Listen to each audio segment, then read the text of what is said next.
The sun had barely begun its slow crawl above the jagged horizon of the Arizona mesas, casting long shadows that stretched across the dusty plains.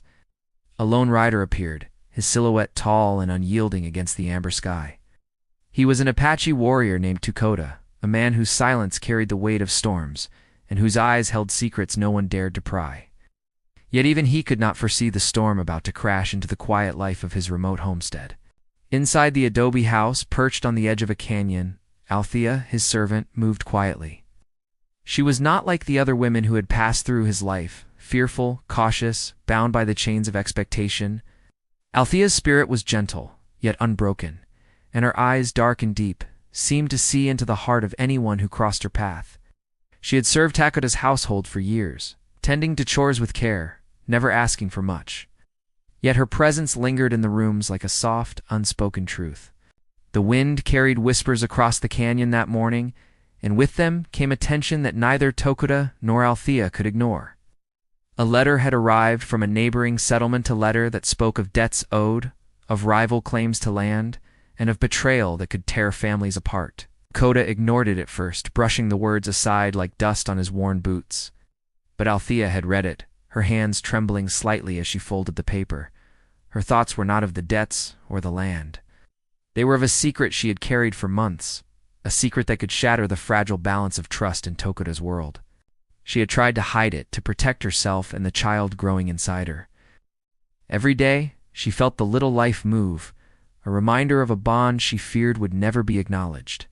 Dakota had always been proud, stubborn, a man of unwavering honor, yet the whispers of the settlement had planted a seed of doubt in his mind. Rumors spread faster than the desert fires in midsummer, and Dakota's pride would not allow him to accept a truth that defied his expectations.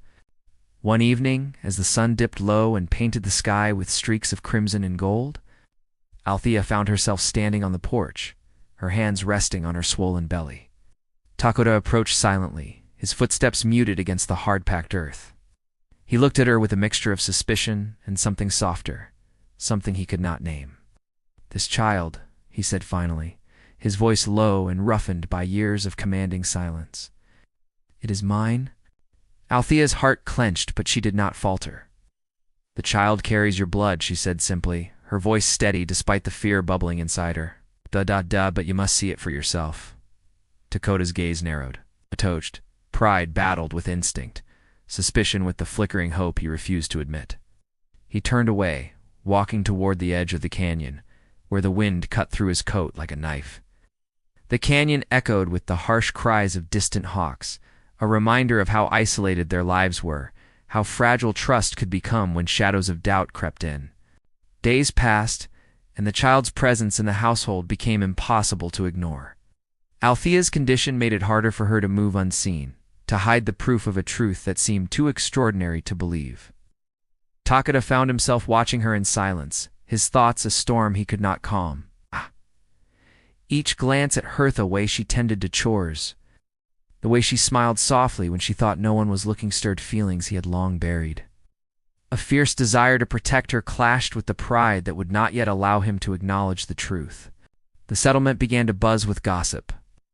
Travelers spoke of the Apache warrior who had denied his servant's claim, the child whose very existence threatened to unravel the unspoken order of the plains.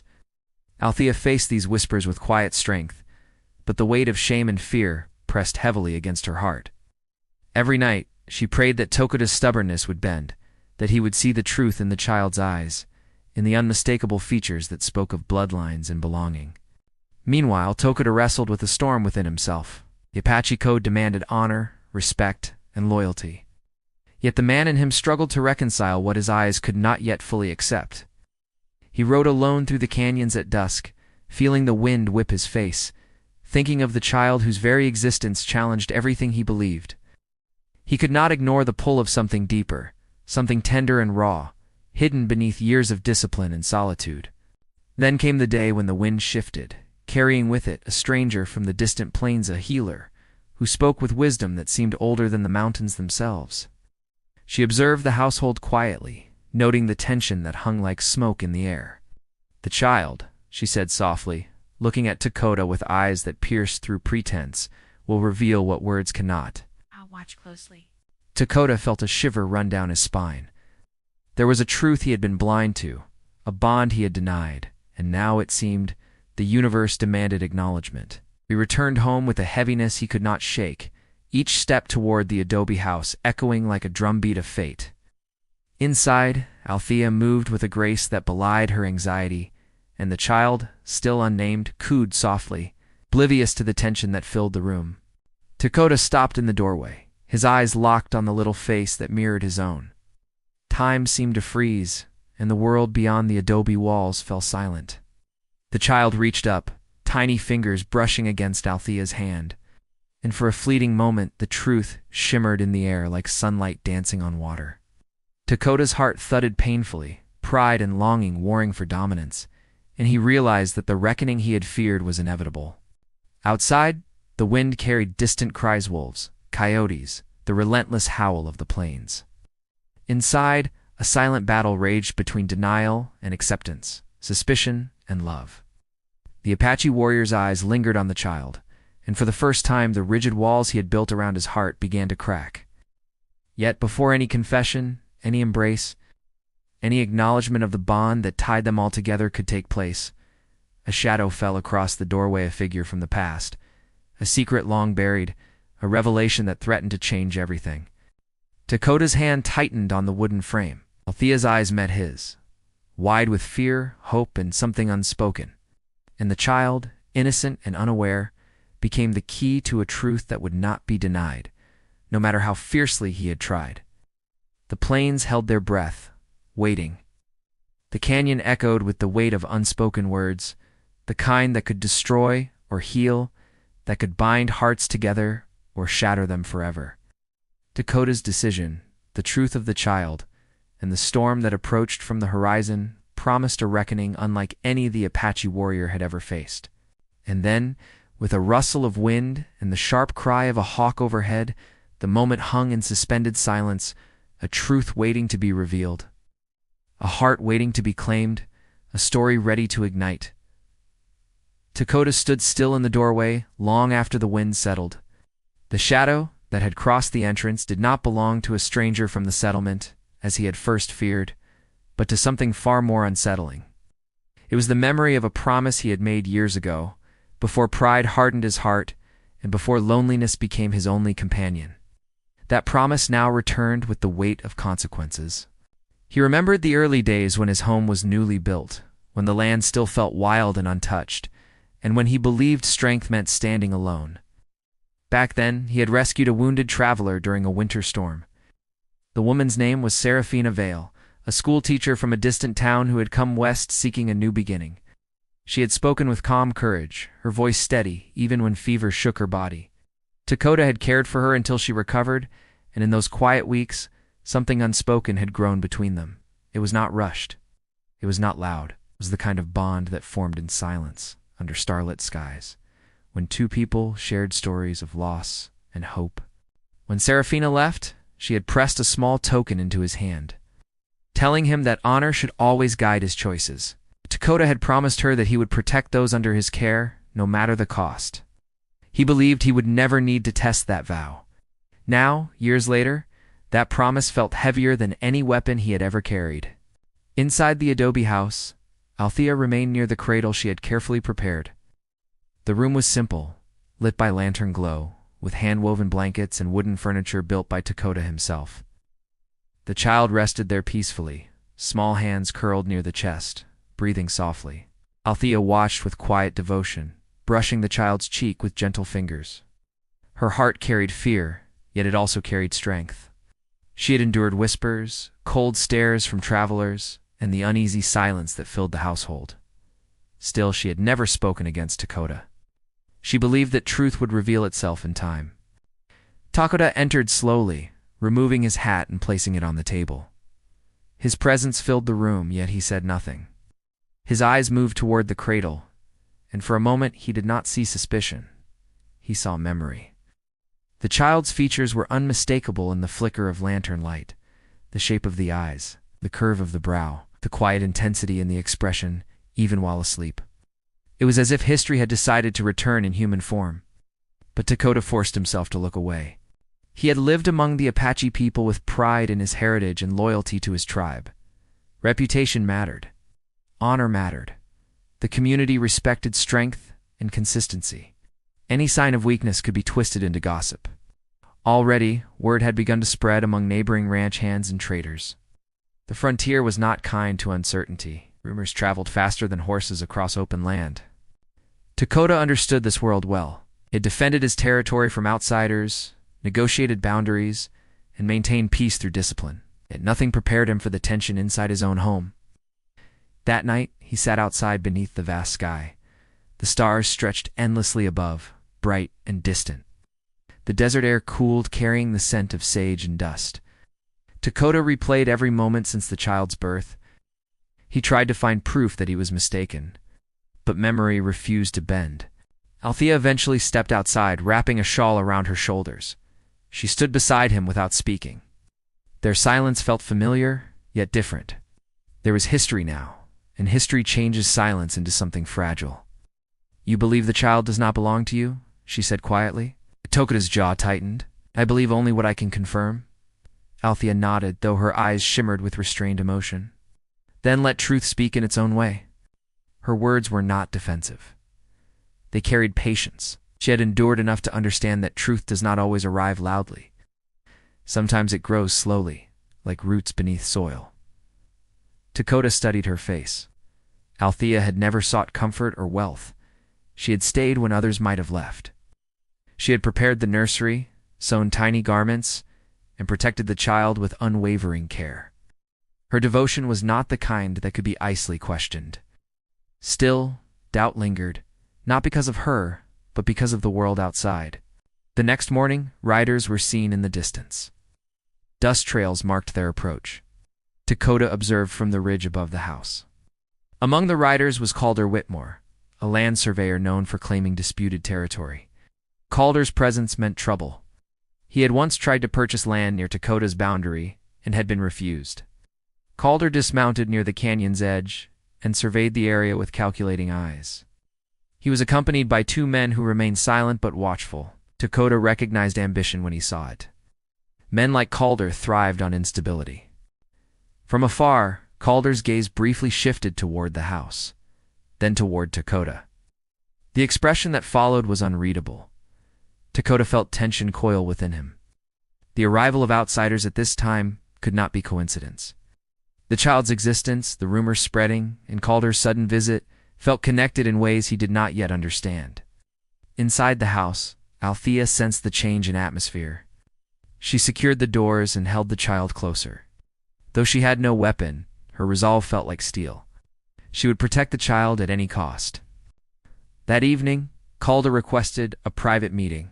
Dakota agreed, maintaining calm authority. They spoke outside near the corral, voices controlled but firm. Calder hinted at alliances and opportunities. He suggested that rumors about Dakota's household could weaken his standing among neighboring settlements. His tone implied that instability could be used as leverage. Dakota listened carefully. He did not react emotionally. Instead, he observed. Calder's interest in the household felt suspiciously timed. When the conversation ended, Dakota returned inside with a deeper awareness. The situation was larger than pride or personal doubt. It involved land, reputation, and influence. Somehow the child had become central to it all. That night, Dakota could not sleep. He sat near the cradle, watching the child's chest rise and fall. The lantern light cast soft shadows across the tiny face. The resemblance was undeniable.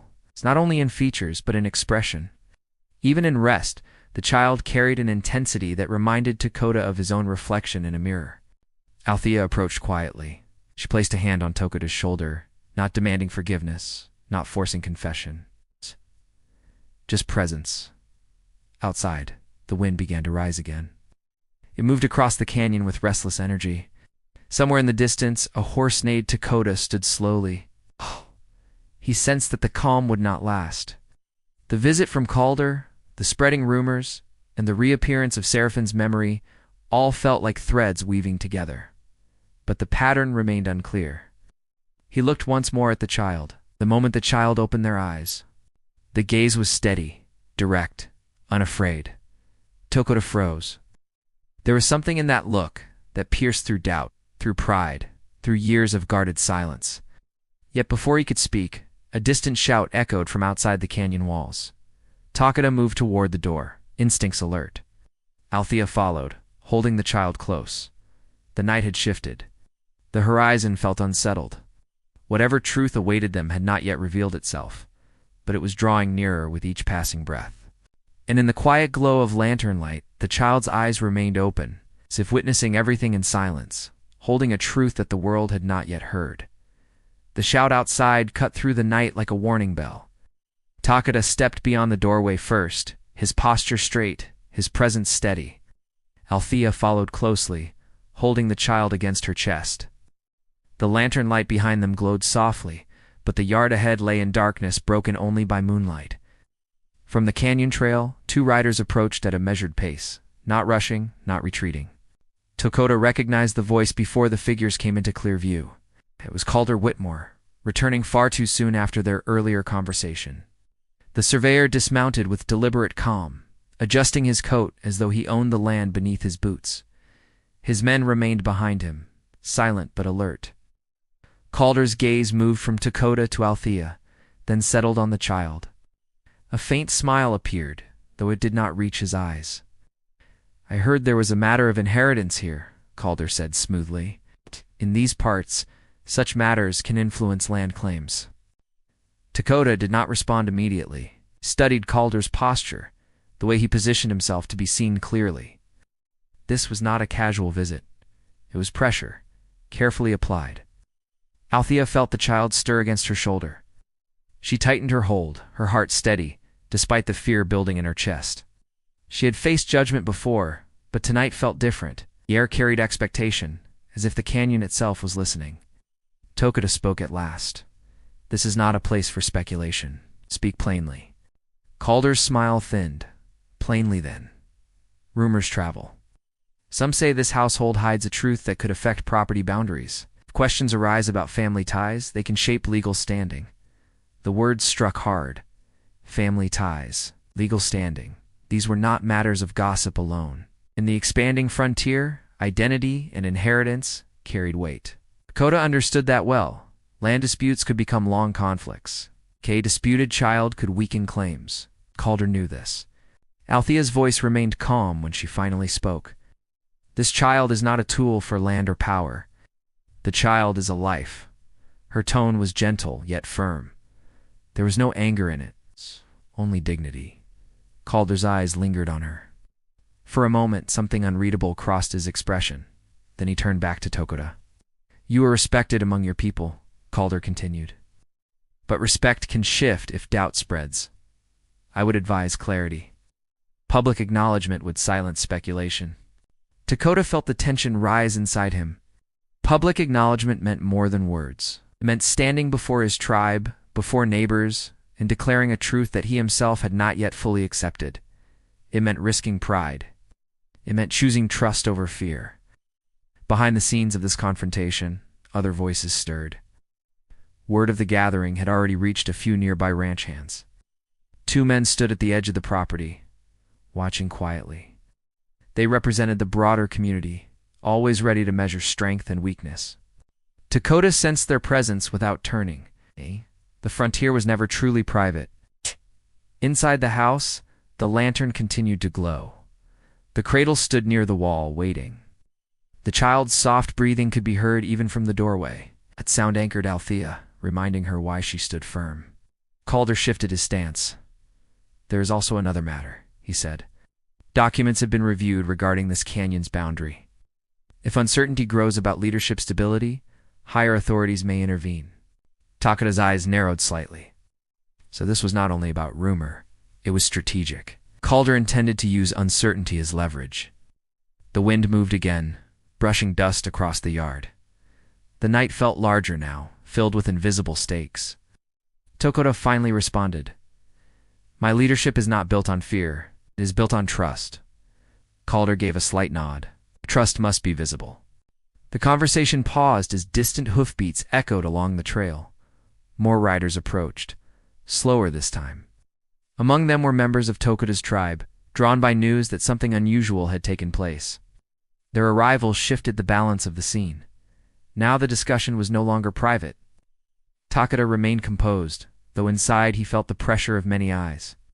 One of the tribal elders, Essien Redfeather, dismounted and approached with quiet authority. Essien had known Takeda since youth. His presence carried wisdom rather than judgment. Essien looked at the group carefully. He heard voices raised. The canyon does not welcome unrest. Takeda inclined his head respectfully. There is no unrest, only questions. Essien's gaze moved toward Althea and the child. He did not speak immediately. Instead, he observed the child's features in the lantern glow. The silence stretched, but it was not hostile. Althea met the elder's eyes. Without fear, she did not lower her gaze. That simple act carried strength. Essien finally said, "Children born under this sky carry stories within them. Some stories are clear. Some must unfold." His words did not accuse or defend. They acknowledged complexity. Calder watched the exchange carefully. He realized the situation was shifting beyond his control. Community attention meant scrutiny, yet he remained composed, unwilling to retreat. Shh. Not resolution, not certainty, but awareness. The issue was no longer private doubt. It had become public narrative. How he responded would define his future standing. Still, he did not make a declaration. He was not ready. Instead, he asked Essien to enter the house, to see the child in proper light. The elder agreed. Inside the adobe room, the atmosphere felt warmer. Essien approached the cradle and leaned slightly to observe. The child opened their eyes again, calm and alert. The elder studied the expression carefully. He noticed the shape of the gaze, the stillness, the quiet strength. Outside, Calder remained near the doorway, listening. Takeda stood beside Althea. For the first time that night, their shoulders nearly touched. Essien turned to Takeda. Truth in this matter cannot be forced. It must be recognized. Takeda nodded slowly. Yet recognition requires courage, and courage requires time. Althea felt emotion rise in her chest, but she held it back. She did not want pity. She wanted clarity. Calder's voice came from the doorway. If doubts continue, the authorities will require proof. The word proof echoed in the room. Takeda's eyes moved from Calder to the child and back again. He felt trapped between pride and responsibility. The tribe was watching. The settlement was watching. The land itself felt like it was waiting. Essien placed a steady hand on Takeda's shoulder. A leader's strength is measured not only by defense, but by acceptance. Takeda did not answer immediately. His silence carried tension rather than peace. The child shifted gently in Althea's arms, then looked directly at Takeda once more. That gaze felt intentional, almost knowing. Outside, the wind rose again, louder this time. It moved across the canyon walls, carrying dust and distant echoes. The night seemed restless, as if the land itself anticipated a turning point. Takeda stepped closer to the cradle, his expression unreadable. Every person in the room waited, though no one spoke. The truth hovered between them, fragile and powerful, demanding acknowledgement yet withholding confirmation. And as the lantern flickered in the warm air, the child's steady eyes remained fixed on Takeda, holding a silence that felt heavier than any spoken word, while the storm of reputation, loyalty, land, and love continued to gather without release. The room felt smaller now, as if the walls of the adobe house had leaned closer to listen.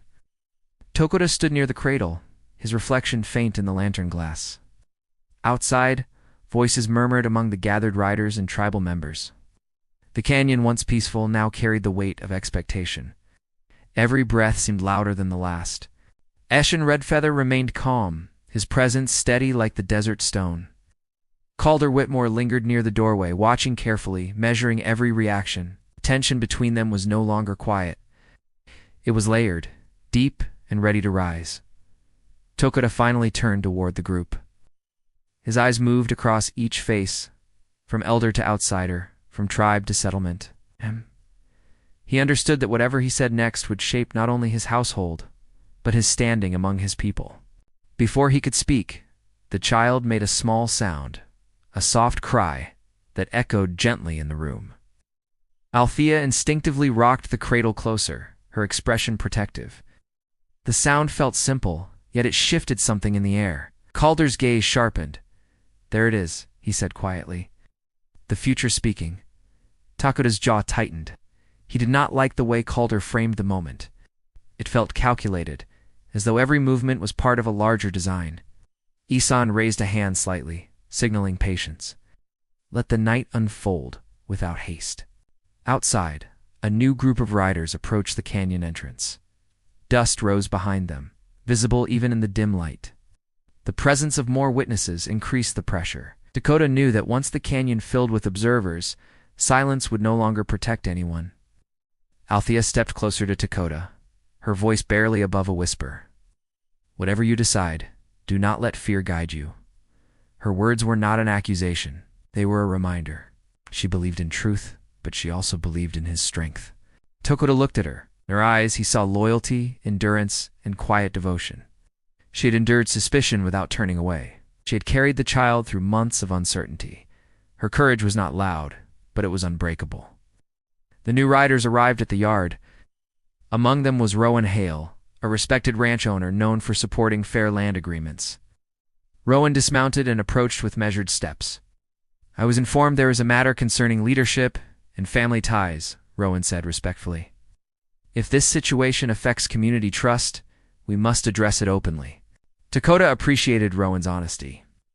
Unlike Calder, Rowan's tone was cooperative. Still, the presence of multiple parties made the matter more complex. Calder crossed his arms. Openness is precisely what is needed. The words felt like a challenge. Dakota felt every eye in the room on him. Tribe members waited for direction. Settlers waited for clarity. Even the canyon seemed to pause. The lantern flame flickered, casting shifting shadows across the walls. The child's eyes remained open now, watching the movement of light. There was an unusual calm in that gaze, as though the child sensed the intensity without fear. Dakota approached the cradle again. Slowly, he lowered himself to one knee. The room grew silent. He studied the child carefully, not with suspicion this time, but with focus. The resemblance he had seen before was undeniable in the glow. The shape of the smile forming gently, the slight tilt of the chin, the steady gaze. A memory surfaced unexpectedly. Years ago, during a storm, Seraphina Vale had spoken about legacy and responsibility. She had said that truth has a way of returning when the heart is ready. At the time, Dakota had not fully understood her meaning, although those words echoed in his mind. Outside, a sudden gust of wind struck the canyon walls. The sound rolled like distant thunder, causing several horses to shift nervously. The timing felt symbolic, intensifying the atmosphere. Calder stepped forward. If there is doubt, the community cannot wait. Decisions must be made before further misunderstanding spreads. Dakota stood slowly. His posture remained controlled, but inside, conflict reached its peak. Pride urged him to maintain distance until absolute certainty was established. Yet responsibility urged him to protect what was under his roof. Althea held the child closer, sensing that the next moment would be crucial. Essien moved between Dakota and the others slightly, creating space. This canyon has seen conflict before, the elder said, but it has also seen unity. The path forward must come from within, not from pressure outside. Rowan nodded thoughtfully. No one benefits from division. Calder's eyes narrowed. Division is created by uncertainty. The words hovered heavily in the air. Dakota felt the weight of leadership more than ever. He understood that the situation was no longer only about a child. It was about identity, trust, and the stability of the land they shared. He looked once more at the child. The child reached upward slightly, tiny fingers opening toward him. The gesture was simple, innocent, yet it carried emotional force. Althea's breath caught quietly. Dakota extended his hand slowly. The room held stillness as his fingers hovered near the child's. The lantern flame flickered again, casting bright light across both faces. The resemblance was clearer in that moment than ever before, yet Dakota did not speak.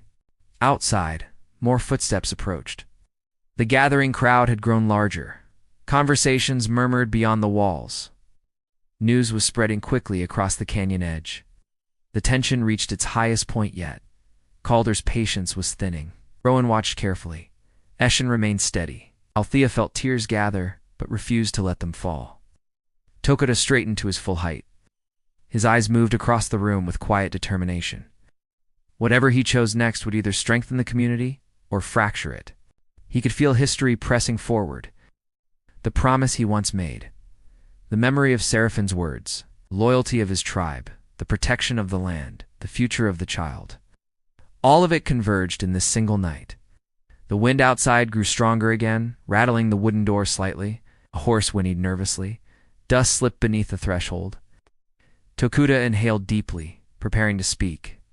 The room leaned closer in anticipation. Althea stood beside him, steady but emotional.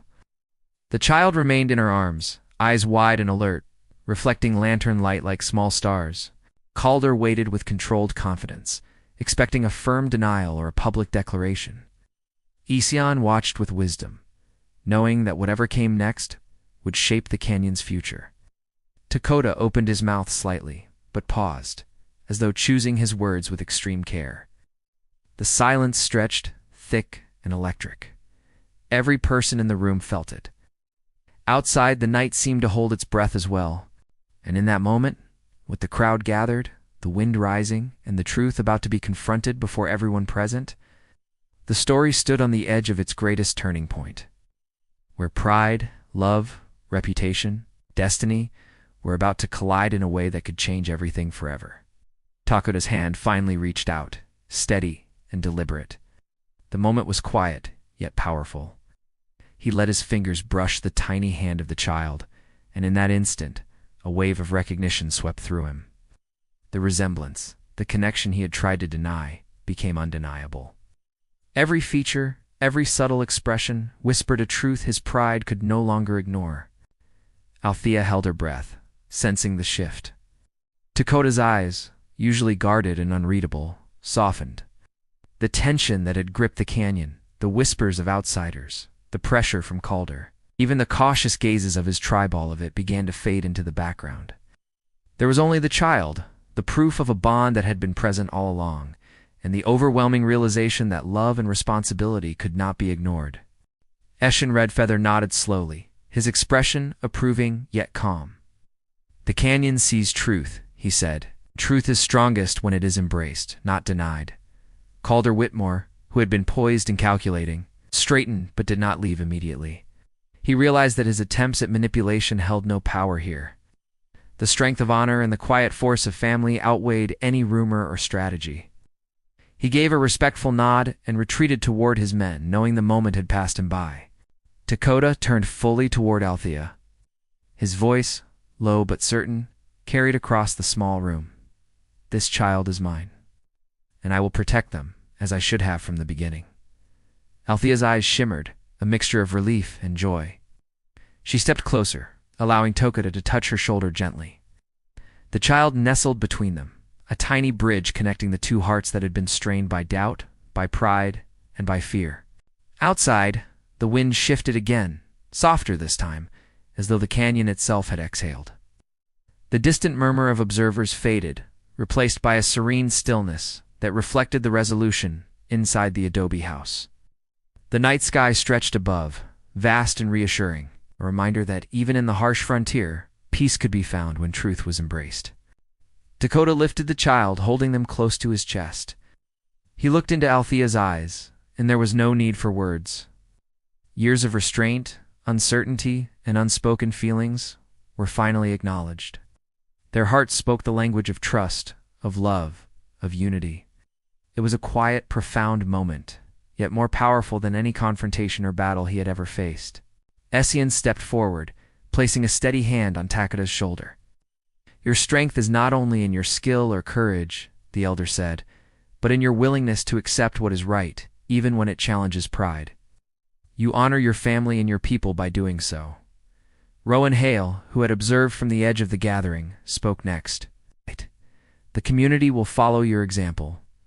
Courage and honesty inspire more than force ever could. Your household has shown both tonight." Althea finally allowed herself to smile fully.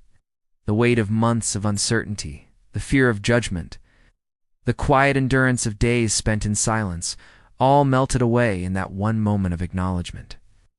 She placed the child carefully back into the cradle, letting Dakota's hand brush hers as they watched the little life breathe steadily in peace. Calder, now at a respectful distance, mounted his horse and gave a final nod. Though he had come with intentions of leverage, he recognized the resolve, the bond, and the integrity he could not manipulate. He left the canyon quietly, understanding that some truths were beyond negotiation. The Apache warrior and the servant woman, once separated by hierarchy and circumstance, now shared a profound partnership. Dakota knelt beside Althea, brushing a strand of hair from her face, a gesture of tenderness that had been absent for far too long. "You were right," he admitted softly. "Strength without trust is nothing. Love is its own kind of power." Althea's hand found his, and for the first time, she allowed herself to rest completely in that connection. "We were both afraid," she said gently, "but the child has shown us the way. Together we can face anything." Outside, the desert night was alive with a soft chorus of crickets and distant owls. The harsh edges of the canyon seemed softened, the rough terrain of the frontier momentarily at peace. Life had been tested, secrets had been unveiled, and yet the resolution felt natural, earned through endurance and courage. Dakota turned toward the window and looked across the valley. The settlement beyond the canyon lay quiet under the moonlight. The land he had worked so hard to protect, the community he had strived to lead, all seemed ready to acknowledge his choice, his acceptance, and the union of his household. Pride, yes, but tempered by humility. Love, yes, but grounded in trust. Althea joined him, wrapping a shawl around both of them. The child, now gently sleeping in the cradle, was their quiet center. The reason their hearts had been tested, and the symbol of a new beginning. Dakota placed a protective hand on Althea's shoulder. "Whatever comes," he said, "we face it together. No more doubt. No more fear." She smiled, resting her head lightly against his chest. "Back together," she echoed, and the word felt like a promise carried across generations, across hardships, across the unforgiving landscape of the frontier. Messian, observing quietly, spoke one last time. "The canyon rewards courage, loyalty, and honesty. Remember this night. Let it guide the family, the household, and the people who look to you for leadership." Rowan Hall stepped closer, nodding at the unity before him. "And may others learn from it. Trust and love are not weaknesses. They are the foundation of everything worth protecting." The night continued, but inside the adobe house, the warmth of connection replaced tension. The child stirred slightly, opening bright eyes, and Dakota leaned over, smiling. The resemblance, the bond, the proof of their shared history, was undeniable now. He whispered a promise he had carried silently for months. "I will never deny you again.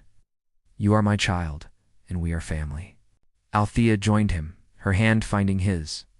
The moment was tender, intimate, yet full of strength. Their love had been tested, pride had been challenged, and yet, through endurance and truth, they had reached a point where everything aligned. Calder's departure signaled the end of outside pressure.